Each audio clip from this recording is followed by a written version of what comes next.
Hello students, welcome to Shiny Max. 9ஆம் வகுப்பு பயிற்சி 7.3ல 5வது கணக்கு பார்க்கலாம். ஒரு செங்கலின் அளவுகள் 24 centimetre into 12 centimetre into 8 centimetre ஆகும். 20 மீட்டர் நீளம், 48 சென்டிமீட்டர் அகலம் மற்றும் 6 மீட்டர் உயரம் உள்ள ஒரு சுவர் எழுப்புவதற்கு இது போன்ற எத்தனை செங்கற்கள் தேவை? அதாவது என்ன கேட்குறாங்கன்னா, இப்போ நம்ம ஒரு சுவர் எழுப்பணும். இதோட அளவுமே கொடுத்துட்டாங்க. 20 மீட்டர் நீளம், 48 சென்டிமீட்டர் அகலம் மற்றும் 6 மீட்டர் உயரம் உள்ள ஒரு சுவர் எழுப்பணும். இது எழுப்புவதற்கு எத்தனை செங்கல் தேவை? அதை தான் நம்ம கண்டுபிடிக்கணும். சரிங்களா? ஓகே, ஃபர்ஸ்ட் தந்திருக்க அளவு எழுதிக்கலாம். முதல்ல செங்கலின் அளவுகள் கொடுத்துருக்காங்க. எழுதிக்கலாமா? செங்கலின் அளவுகள் பாருங்க, எப்பவுமே ஃபர்ஸ்ட் இருக்கக்கூடியது நீளத்தோட மதிப்பு. நீளம்னா எல்லோட மதிப்பு 24 சென்டிமீட்டர். ஓகே, ரெண்டாவது இருக்கக்கூடியது அகலம். அகலம்னா பியோட மதிப்பு 12 சென்டிமீட்டர். ஓகே, மூணாவது இருக்கக்கூடியது உயரம். உயரம்னா ஹெச்சோட மதிப்பு 8 சென்டிமீட்டர். ஓகே, இது எழுதிட்டோம். இந்த பக்கம் நம்ம சுவர்களின் அளவுகளை எழுதிக்கலாம். சுவர்களின் அளவுகள். ஓகே, பாருங்க, ஃபர்ஸ்ட் 20 மீட்டர் நீளம். நீளம்னா ஆல்ரெடி ஒரு எழுதியிருக்கோம். அதுக்காக இதை கேபிட்டல் எல் அப்படின்னு எடுத்துக்கலாம். 20 மீட்டர். ஓகே, இப்போ இங்கே பாருங்க, நம்மளுக்கு ஃபர்ஸ்ட் செங்கலின் அளவுகள் எல்லாமே சென்டிமீட்டரில் கொடுத்துருந்தாங்க. அப்போ இதே நம்ம சென்டிமீட்டரில் மாற்றணும். மீட்டரை சென்டிமீட்டராக மாற்றணும்னா 100ஆல் பெருக்கிட்டாலே போதும். ஓகே, பெருக்கலாம். 2 அப்புறம் 3 0 இருக்குது, அப்படியே எழுதிருங்க. Next centimetre. இதுதான் கேபிட்டல் எல்.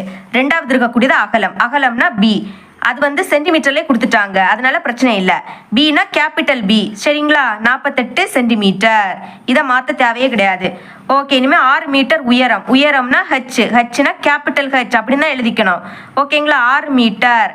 இதை சென்டிமீட்டரில் மாற்றிடலாம். 6 இன்டு மீட்டரை சென்டிமீட்டராக மாற்றணும்னா 100ஆல் பெருக்கணும். அப்போ 6 6. அடுத்த 2 0 இருக்குது, அதை அப்படியே எடுத்து எழுதிருங்க.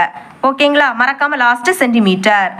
ஓகே, இப்போ எல்லா மதிப்புமே எழுதிட்டோம். என்ன கண்டுபிடிக்கணும்? சுவர் எழுப்புவதற்கு தேவைப்படும் செங்கல்லின் எண்ணிக்கை. ஓகே, இது எப்படி கண்டுபிடிக்கணும்னா, ஃபர்ஸ்ட் சுவரோட கன அளவுல இருந்து செங்கலின் கன அளவை வகுக்கணும். எழுதிடலாமா? சுவரின் கன அளவு வகுத்தல் செங்கலின் கன அளவு. நல்லா ஞாபகம் வச்சுக்கோங்க, செங்கலை விடைக்கும் சுவர் பெருசாக இருக்கும். அப்போ பெருசாக உள்ளதை மேலே எழுதணும், சின்னதாக உள்ளதை கீழே எழுதணும். ஓகேங்களா? நம்மளுக்கு இந்த கொஸ்டினில் 3 மதிப்பு கொடுத்துருக்காங்க. அப்போ அந்த ரெண்டுமே கனச்செவ்வக வடிவத்தில் இருக்கும். அதோட கன அளவு கண்டுபிடிக்கணும்னா கனச்செவ்வகத்தோட கன அளவு ஃபார்முலாவை யூஸ் பண்ணிக்கணும். ஓகே, முதல்ல சுவரின் கன அளவு. சுவரோட மதிப்பு எல்லாத்தையுமே கேபிட்டல் லெட்டரால தான் எழுதணும். அதே மாதிரி இதோட ஃபார்முலாவையும் அப்படி தான் எழுதிக்கணும். ஓகேங்களா? ஃபார்முலா என்னன்னா L into B into H. இனிமேல் செங்கலின் கன அளவு அது small letter L into B into H. இதுதான் என்னன்னா கனச்செவ்வகத்தோட கன அளவு ஃபார்முலா. இனி மதிப்பை பிரதியிடலாமா? பாருங்க, கேபிட்டல் எல்லோட மதிப்பு 2000. அதை அப்படியே பார்த்து எழுதிருங்க. அப்புறம் கேபிட்டல் பியோட மதிப்பு 48 இன்டு இனி கேபிட்டல் ஹெச்சோட மதிப்பு 600 டிவைடட் பை சுமால் எல்லோட மதிப்பு 24 இன்டு சுமால் பியோட மதிப்பு 12 இன்டு சுமால் ஹெச்சோட மதிப்பு 8. ஓகே, கேன்சல் பண்ணிடலாம்.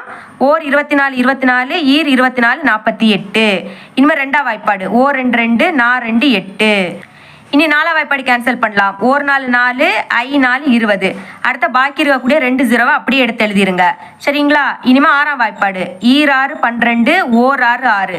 பாக்கி இருக்கக்கூடிய 2 0 எழுதிருங்க. இனி ரெண்டாம் வாய்ப்பாடு கேன்சல் பண்ணலாம். ஓ 2 2 ஐ 2 10 பாக்கி 0. ஓகே, இதுக்கு மேல கேன்சல் பண்ண முடியாது. அப்ப நம்மளுக்கு பாக்கி என்னது இருக்கு? 500 இன்டு இங்க 50. ரெண்டையும் பெருக்கிடலாமா? பாருங்க, 5 25. பாக்கி இருக்கக்கூடிய 3 0 அப்படியே எடுத்து எழுதிருங்க. பாத்தீங்களா எவ்வளவு செங்கல் தேவைன்னு நம்ம ஈஸியா கண்டுபிடிச்சிட்டோம். அதை தனியா எடுத்து எழுதிக்கலாம். therefore சுவர் எழுப்புவதற்கு தேவைப்படும் செங்கலின் எண்ணிக்கை இஸ் ஈக்குவல் டு 25,000.